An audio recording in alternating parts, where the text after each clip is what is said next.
can meet me in the sky, the sky, the sky, the sky. Talking about y'all being teenagers, crazy. I remember you describing the five of you crowded around a garbage can fire there on East 99th in St. Clair. I mean, that's where it all came from, man. You know, we was always together, always. Just day and night, roaming the streets together. You know, one of us a rap and the other four would know, like, what ad-libs to do, like, right on time, like, all of us. And, like, it just came from practice and us rapping together all the time and doing music together. We just had that bond, like, musically and just, you know, like on a family level. So it was like, we had some real fun times, you know. We had some fun times, some dangerous times, some, you know, like some serious times. Like, I think the reason, like, we still able to come together is because we had all those times. We all know where we fit in this group, and we all know what we bring to this group, and I think everybody's comfortable with that.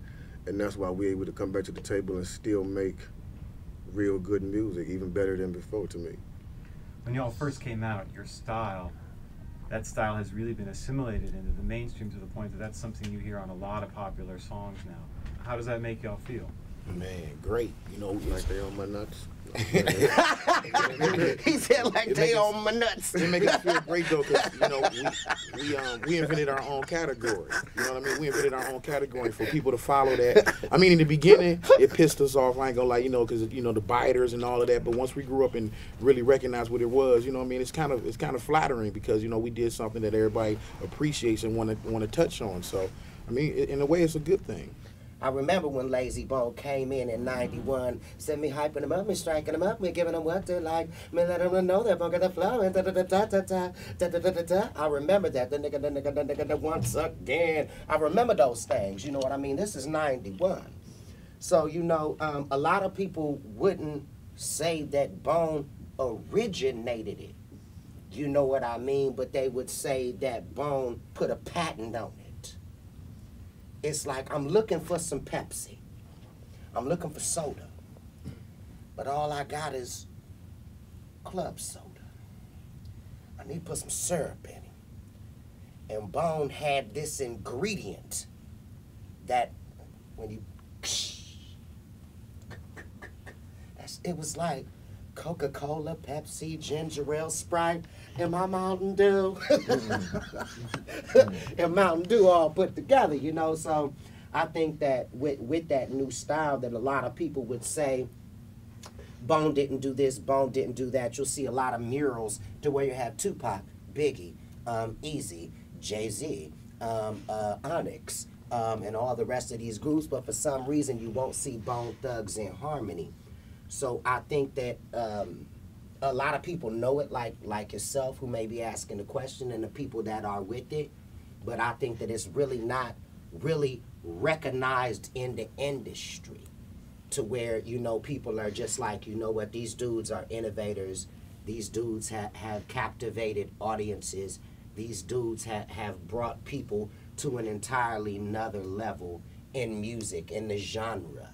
You know, to the point to where we have given to others. We have actually brought something to the table to where people can feed their children. We are inventors of what we do. We created our own lane. We created our own style. You know what I mean? So when I look at it, it is flattery because, like he said, it's people eating off of it. But at the same time, we come back, since we're not on the murals, it's mandatory that we come let the world know that yes, we did do this, but because it's our place in history, for the simple fact that we created something and gave something to music that not only helped music to grow, but helped music to I would say elevate to a level to where at one point it was getting kind of stale. Then you had Bone Thugs and Harmony. I kind of look at it like Atari to the Xbox 360 when Bone Thugs and Harmony style of rapping came out. So our contribution to this game is history for us and our children. It's our legacy. So that's part of the reason why we're sitting here today and in partnership with Warner Brothers in hopes that they can help us get that message of we are inventors and creators of our own category, to get that message out there. And if they don't get that, then it's a problem. Not Warner Brothers, but if the main media, the rappers that emulate it, if one day it's not, you know, you look at the hip hop honors and Bone Thugs and Harmony is not honored as those inventors, as those originators, as those guys who sat down and intricately thought out something to double times what the game was doing. If that's not what it is, of course, like we always say, we gonna shut this motherfucker down. Yeah, this is one more Period. thing to add. I think it's going that way. It's inevitable. And I think the mirror is itself is in the fact that the entire industry felt as if that they had to implement this sound or style in order to achieve a certain level of success. That's the mural in itself. We brought that to the table. It was fresh, it was brand new. And from the 90s until now, you hear that distinguished sound that came from none other than this group sitting right here. From the twist to the harmonies and the fast double time beats, that came from us. So when we hear it, that's the recognition in itself. But to be recognized on that plateau, which the guys is expounding on, is coming. I think it's inevitable. Auto-tunes kind of lasted for like maybe 2 or 3 years.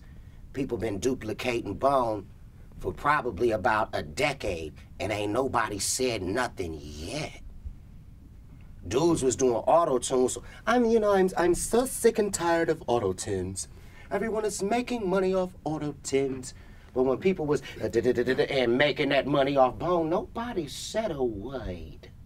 Same companies making bread, same different artists feeding and cheering, but nobody said a word. So we're to the point to where we are older, but at the same time, no one's paying attention. So you see that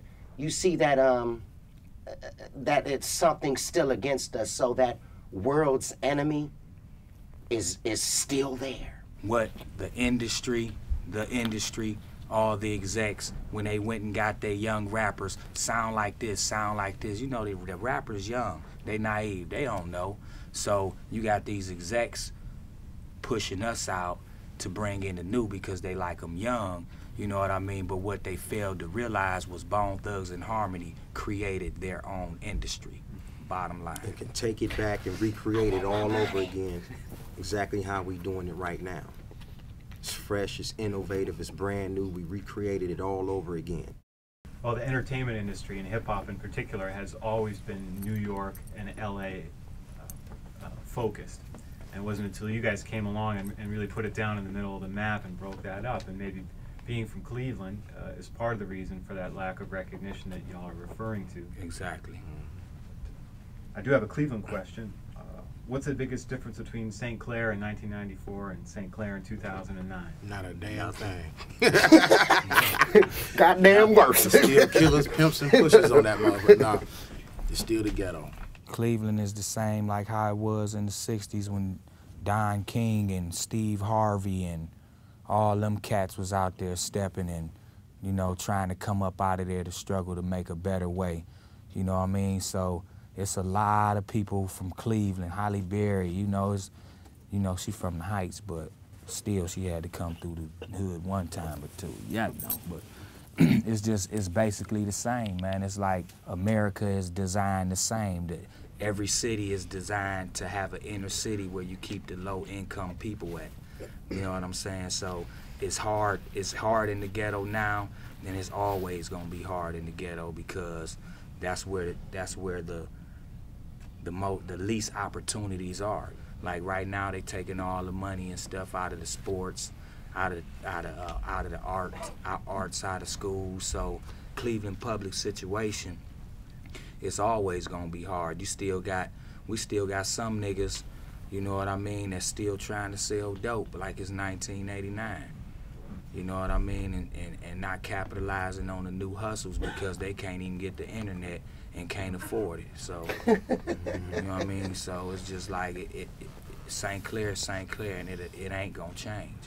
We'll try to make a change, make a difference, but we're just one group. You know, Steve Harvey is just one person. You got the whole city begging for help. were asking for help, not begging. I never disrespect my people, but trying to get up out together.